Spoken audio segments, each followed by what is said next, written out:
আসসালামু আলাইকুম। আপনি আপনার বাচ্চাকে যে ধরনের শিক্ষা দিবেন, আপনার বাচ্চা কিন্তু সেই শিক্ষায় শিক্ষিত হবে এবং সেই শিক্ষাই তার বুকে ধারণ করে তার পরবর্তী জীবন পরিচালনা করবে।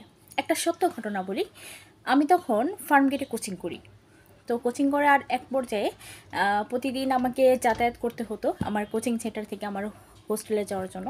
তো আমি যখন যাতায়াত করতাম, ওখানে কিছু মহিলা তার সন্তানদের নিয়ে দাঁড়িয়ে থাকতো। পেশাটা ছিল ভিক্ষাবৃত্তি। তো একদিন 10 থেকে 12 বছরের একটা ছেলে আমার কাছে কিছু টাকা চাইলো। আমি তাকে প্রথমে 5 টাকা দিলাম। তো এরপরে সে আরও টাকা দাবি করলো। তারপর আমি তাকে দিতে অস্বীকৃতি জানালাম। পাশে কিন্তু ছেলেটির মা দাঁড়িয়েছিল। তো ছেলেটির মা বলছিল, আপা দেন না টাকা, কিছু টাকা দেন, দিলে কি হয়, পোলাটাই এতিম মানুষ, টাকাটা দেন। ছেলেটির তখন তার মায়ের সাথে আমাকে জোর জবরদস্তি করছিল টাকাটা দেওয়ার জন্য। এক পর্যায়ে আমি টাকা দিচ্ছিলাম না, তখন ছেলেটি আমার দিকে তেড়ে আসলো, যে ভাবটা এরকম যে আমি ওর কাছে টাকা চেয়েছি, এই কারণে সে আমার দিকে তেড়ে এসেছে। আর ওইদিকে ওর মা পাশে দাঁড়িয়ে হাসছিল। তখন বুঝলাম, আপনি আপনার শিশুকে, আপনার বাচ্চাকে যে ধরনের শিক্ষায় শিক্ষিত করবেন, আপনার বাচ্চা ঠিক সেই শিক্ষাটাই শিখবে।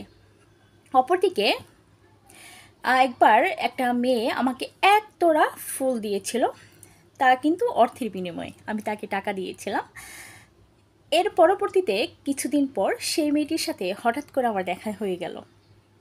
মেয়েটি আমার কাছে ফুল নিয়ে এসে বলল, আফা, ওই দিন তো আপনি আমারে মেলা টাকা দিছিলেন, আজকে আপনি টাকা না দিলেন, আজকে ফুলগুলো এমনিতেই নেন।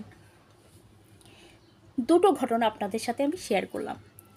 দুটো বাচ্চাই কিন্তু নিম্নবিত্ত বাচ্চা, নিম্নবিত্ত পরিবারের সন্তান।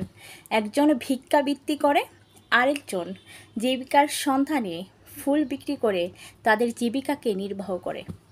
এখন বলুন তো, কোন বাচ্চাটি শ্রেয়? আসলেই এই যে ভিক্ষাবৃত্তি একটা পেশা আমরা অবলম্বন করি, অন্যের কাছে হাত পেতে চলার যে শিক্ষাটা আমাদের পরিবার থেকে, কিছু পরিবার থেকে শিক্ষা দেয়, এটা কিন্তু অনেকটাই ন্যাক্কারজনক। এই ন্যাক্কারজনক অবস্থা থেকে আমাদের বেরিয়ে আসতে হবে। বরঞ্চ ওই ফুলওয়ালি সেই মেয়েটি হাজার গুণ ভালো। ধন্যবাদ।